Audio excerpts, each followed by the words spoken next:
はじめまして、盆地の人と言います。たくさんある YouTube 動画の中から、この動画にたどり着く方は、わずかだと思います。ですがね、まずは視聴してくださりありがとうございます。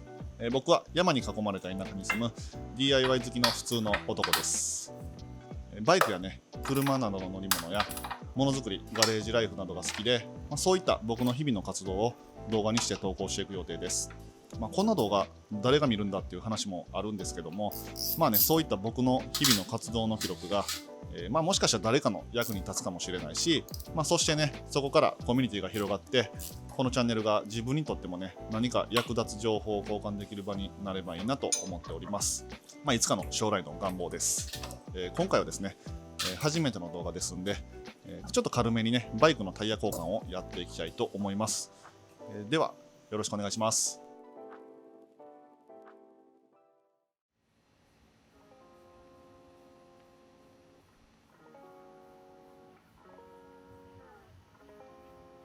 はい、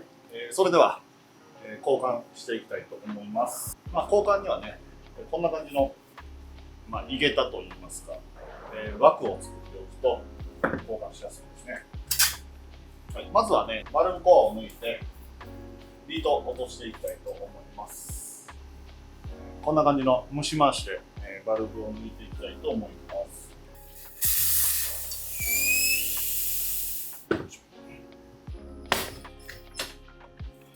よいしょ。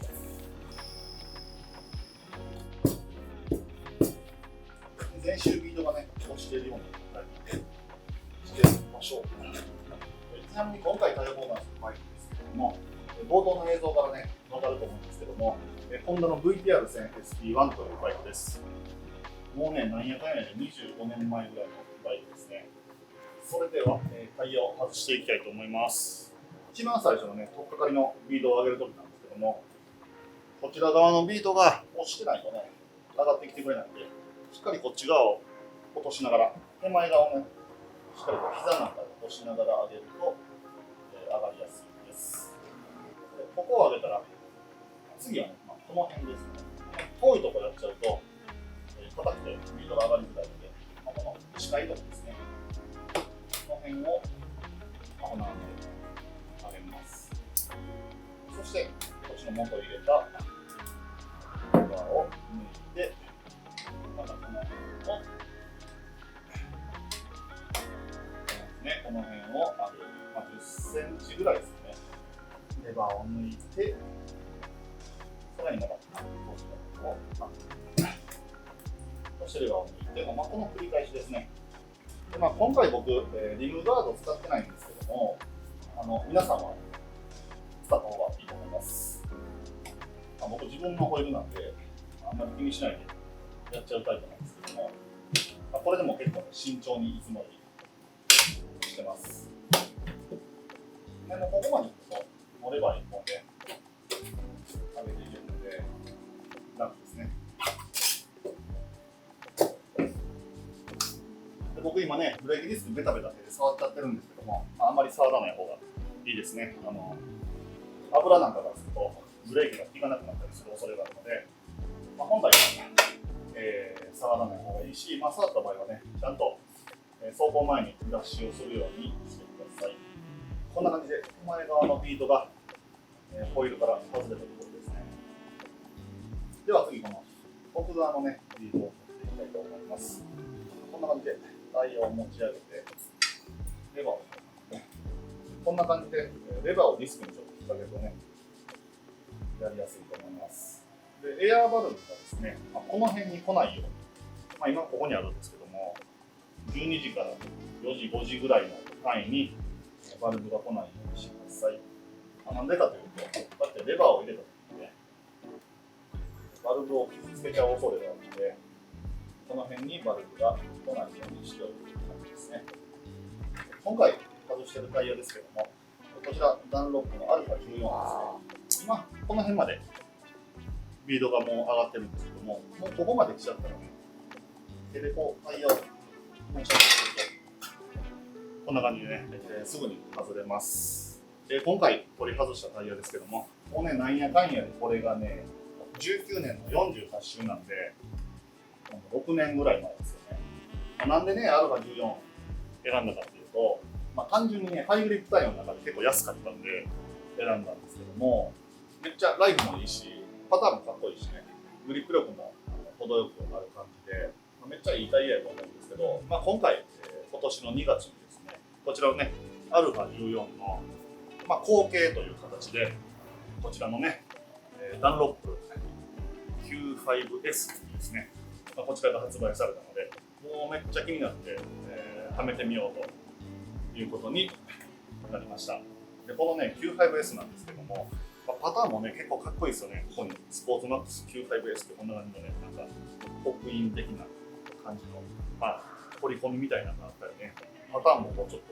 ょっとレーシーな感じのパターンですよね。もともとダンロップの Q5 シリーズ Q5A と Q5 というものがあったみたいで、今回の Q5S はそちらの Q5 と Q5A の、中間のような位置づけとして発売されたらしくて、ツーリングからサーキットまでね、使えるような幅広いタイヤだということです。はい、それではオイルを軽く拭き終わりましたので、タイヤ踏んでいこうと思います。回転方向を間違えないように、ちゃんとね、タイヤの矢印と、このホイールの場合、この辺にね、回転方向の矢印があるんで、それをちゃんと合わせています。こちらにキー点ありますので、ここにバルブがあるんでね、ここに合わせておきます。奥側のビートはめるときなんですけども、これ17インチのタイヤって結構ね、はまりやすくて、直径の部分というか、一番この広い部分ですね。こことホイールの真ん中のちょっと下ぐらいを合わせて、斜めに押し込むとね、もうこんな感じでポンと入るんで、あとはこっちのね、手前側のリードを入れていくだけになります。手前を入れるときもね、こんな感じでレバーでちょっときっかけを作ったら、こんな感じで膝でね、こう押していきます。どんどんね、今入っていきます。ある程度入ったら、ここから、レバーで入れていくんですけども、ちゃんとこう入れた後、膝でね、上がってこないように、ね、押さえておきます。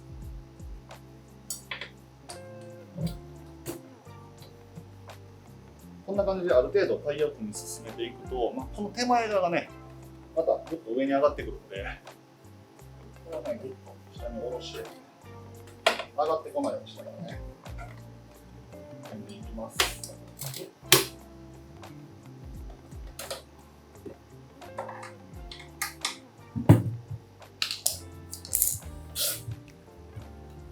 はい、こんな感じでタイヤ交換終わりました。いやー、久しぶりに大きいバイクのタイヤ交換したんですけど、結構暑いと疲れますね。夏やし。じゃあね、ちょっとエアー入れる前に、リアもね、組み替えしてしまいたいと思います。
新品タイヤ、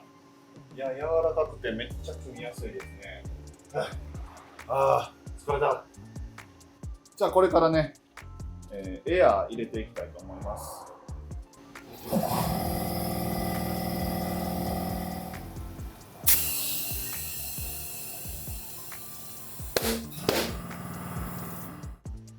何事もなくスピードもちゃんと上がりましたんで、これからフロントのみホイールバランス取っていこうと思います。リアはね、僕取っても多分あんまりわからないんで、違いのわからない男なんで、リアはね、今回は、取りません。まあ今回はっていうか、いつも取ってないんですけど、今まで特になんか不具合というか、なんか取った方がいいなっていう状況になったことがないので、まあフロントのみバランス取っていきたいと思います。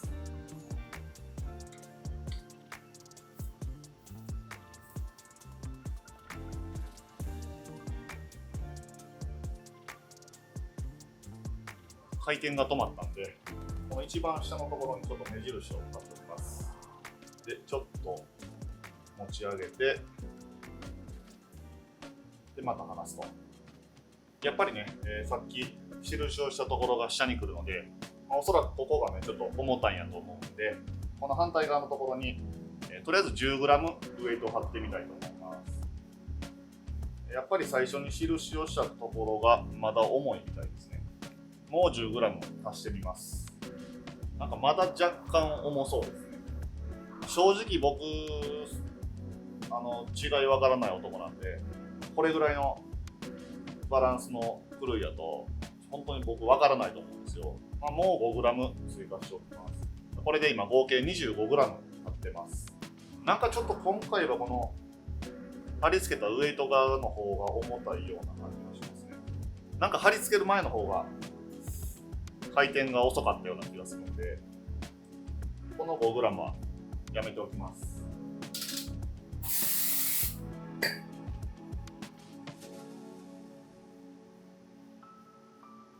ちゃんと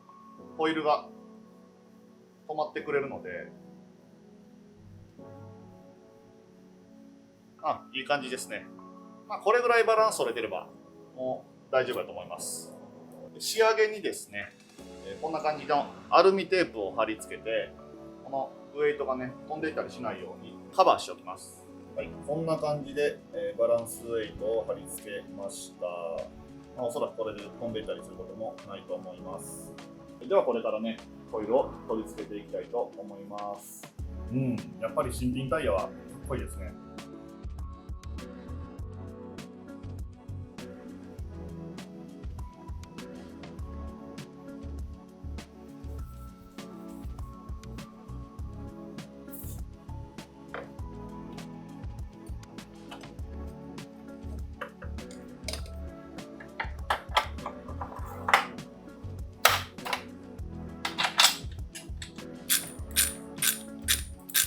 これから、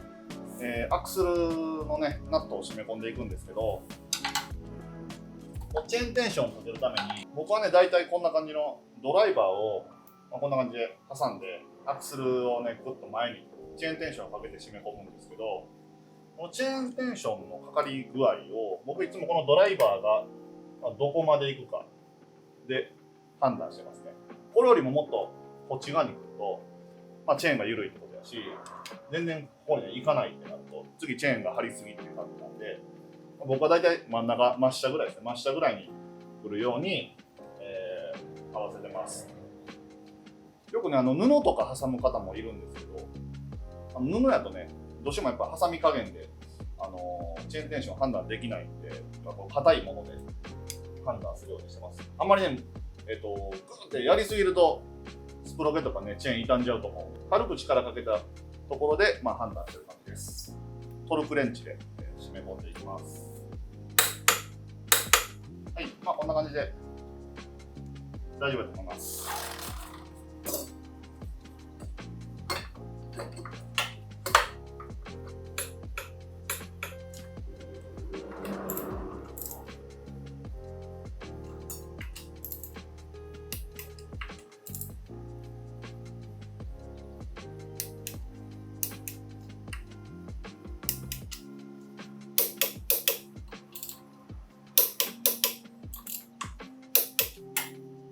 無事にホイール付け終わりました。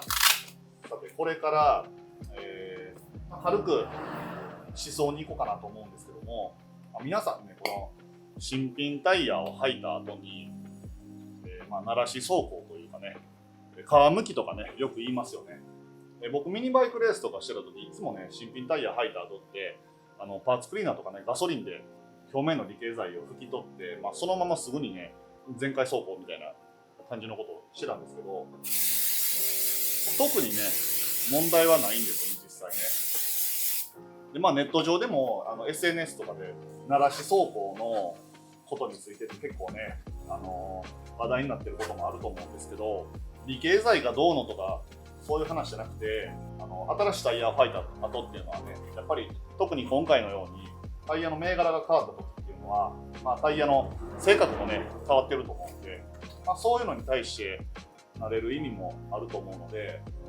こうやってね離型剤を拭き取ったからといって、急にね速いペースで走ったりとか、そういうことはね結局やめた方がいいのかなと思うんですけど、離型剤のことだけで言うなら、こんな感じで拭き取るだけで、十分つるつる滑るというようなことは今まで起こったことはないです。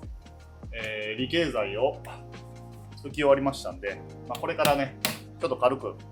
テスト走行したいと思います。いやーでもこの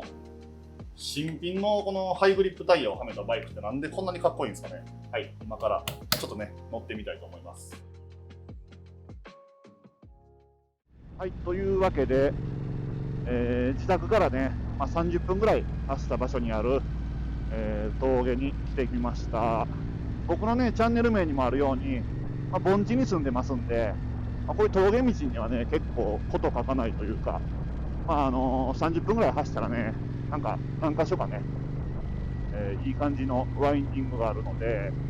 田舎ですけどね、結構バイク乗りにとっては、そこもメリットかなと思います。さて、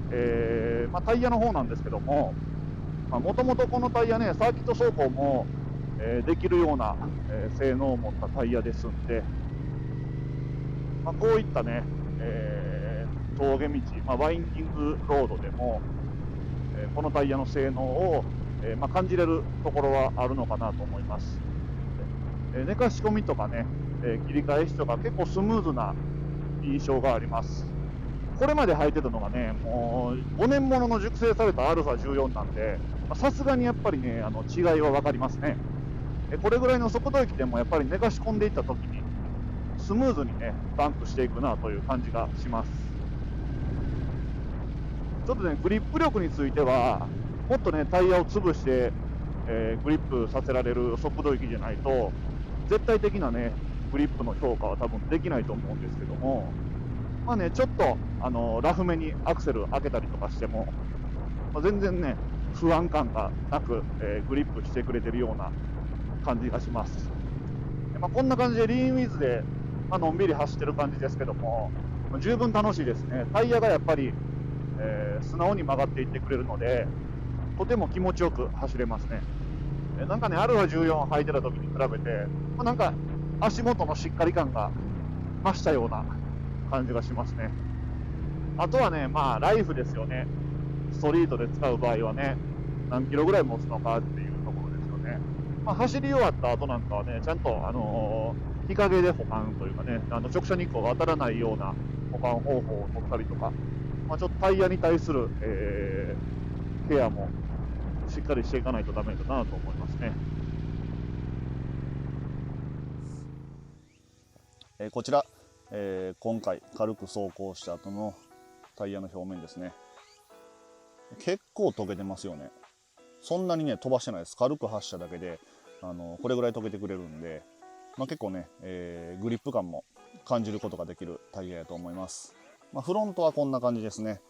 フロントもね、結構溶けてるような感じですね。ちょっとこの辺はね、ブレーキでちゃんとねタイヤを潰さないと、使えないんで、ブレーキングとかでもね全然不安な感じはなくしっかり止まってくれるんで、ちゃんとねバイクを立てた状態で、しっかりブレーキすることを、意識して走れば、特に問題ないんじゃないかなと思います。はい、というわけで、今回はこちらの、ダンロップ、Q5S の、交換と走行の動画でした。初めての動画で、テスト動画的な感じでね、今回の動画作ったんですけども、これからね、バイクのメンテナンスとかガレージでの DIY なんかも、投稿していく予定ですので、もしね、よければチャンネル登録、高評価等いただけると、次の動画へのね、励みになりますので、よろしくお願いします。では、最後までご覧になっていただきありがとうございます。また次回の動画でお会いしましょう。バイバーイ。